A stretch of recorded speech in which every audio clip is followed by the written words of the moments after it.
Hey, this is Jeff Dowdy, and I'm going to give you a quick overview of Galileo searching. And this is just to review and to make sure that we're um, know the best way to approach a search in Galileo and some tips on research strategy. So I'm on the main page of Galileo, and this is called the Discover search, and I really suggest it as a great place to start your search. So whenever I'm searching in Galileo, I will typically follow a pattern of searching broad to narrow. So you can see that I've entered in the terms anxiety disorders. So just so you understand what's happening, this is searching for anxiety and disorders. And is searching as a keyword, which means that this is searching across in the item's text and the title, all of these places for these terms, anxiety and disorders. And so right now we have 2 million searches. Now, one of the reasons I search for broad to narrow is that I can look through my results and see how well are my terms working as far as returning relevant results. Also, are there related terms that I may want to be aware of that I may could borrow? And so when I'm searching, I'm looking through the title and then I'm also looking through the subjects. And I want to determine how relevant my results are and then if there's any terms that I can borrow.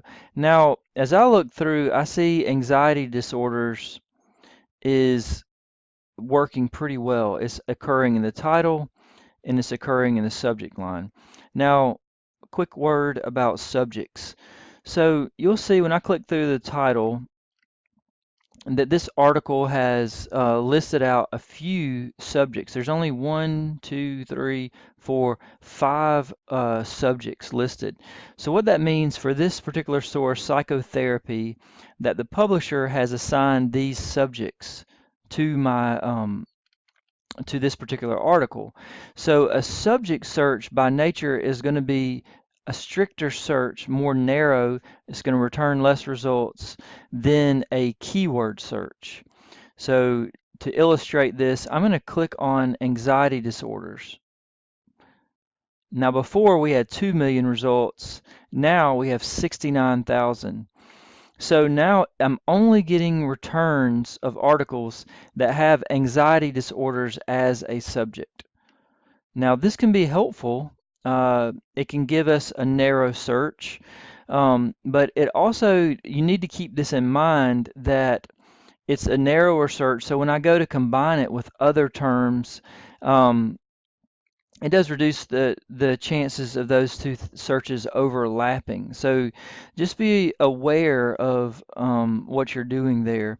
But I also want to look for variations. So anxiety in women, that would be a variation on my search for anxiety disorders. Um, Another way to view that is to look through your subjects. So if I click show more, these are all of my subjects within my search. So anxiety would be just a broader search. Neuroses and anxiety disorders would be a related search, as would depression or depressive disorder, mental depression. Those are all related searches. So if I have a secondary term, such as therapy or something like that, then I may want to try these variations. You know, I may search this phrase instead of only searching anxiety disorders, and now I'll get a different set of results. Um, when you go to combine this, you're going to go to the advanced search to add in another secondary term here. So you can see now I've combined this with this, and so just know that that's how you would go about exploring these combinations. And again, you want to make sure that you're exploring your terms. Here, I've kept this broad enough that I don't have to worry too much about this not matching up with the literature. if you have any questions about that, please let me know. The next thing you want to consider is the type of result. So you're going to be primarily interested in academic journals. So I'm going to go ahead and limit it there, but just know that if you're looking for something with more breadth, that details this topic with a broader scope, then a book, may be the way to go.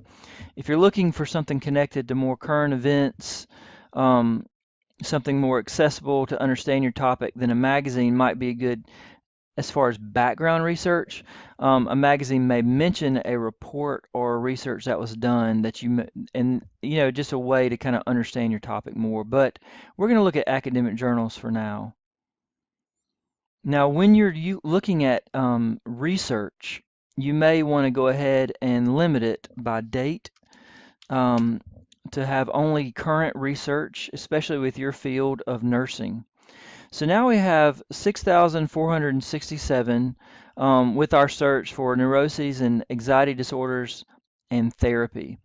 Okay, so now one step you may want to consider doing is going through and reviewing these quickly. Um, a lot of times I won't go in and read these yet. I'll go in and select ones that I want to consider for later, but I want to continue searching right now and not necessarily getting bogged down in a particular item. So how can you quickly do that? You can use this magnifying glass to go in and get a quick view of the article. If you like it, then you can drop it into this folder for later. Um, so I'll go in, review, and then drop it into the folder. And then what I may very well decide to do is then go in and do a variation on my search. And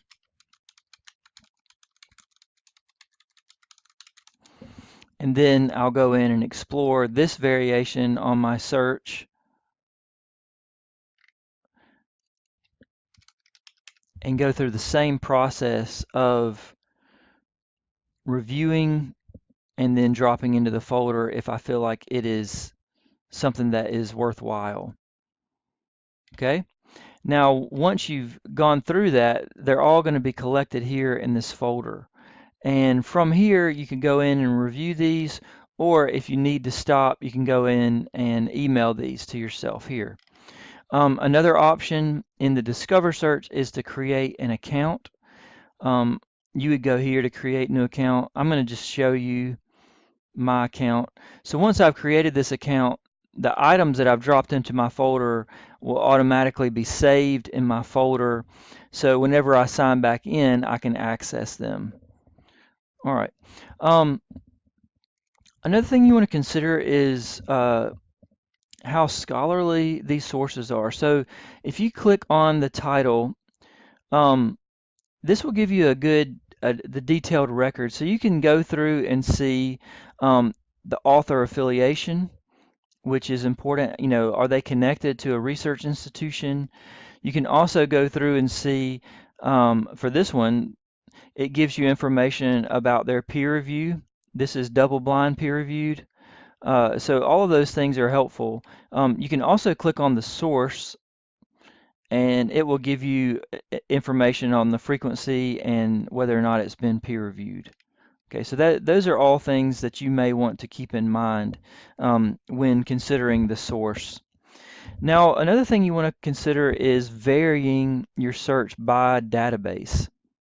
If you go to Browse by Subject, Medicine, Nursing, and Allied Health, it's going to offer you several different databases that you may want to consider. Now, just a word to know how this works. CINAHL is great, and we will look at that in another session, but it is provided by EBSCO. EBSCO, you can see database provider EBSCO. EBSCO is the creator of our Discover search. So CINAHL is going to have good coverage. It's going to show up well in this Discover search. Whereas these ProQuest sources are not going to have as much coverage. They're not going to show up as well. And so I may choose to first search nursing and allied health database so that I can get some good variation on the results that I'm getting. Um, and just know that some of the subject terms will vary by database, so don't automatically assume that you know your terms that you're going to use going into this other database. Another one to consider is the journals at Ovid. When you click into this one, you can say all resources and then OK. And then you can go in and do your search here. Those are both databases that will give you some good variation on your returns. Okay, so we've talked about searching broad to narrow, a little bit about source types, and then varying by database. Those are all things that you want to consider when doing your search and things important to that I thought were important to review before our session on finding instruments. Okay, thank you.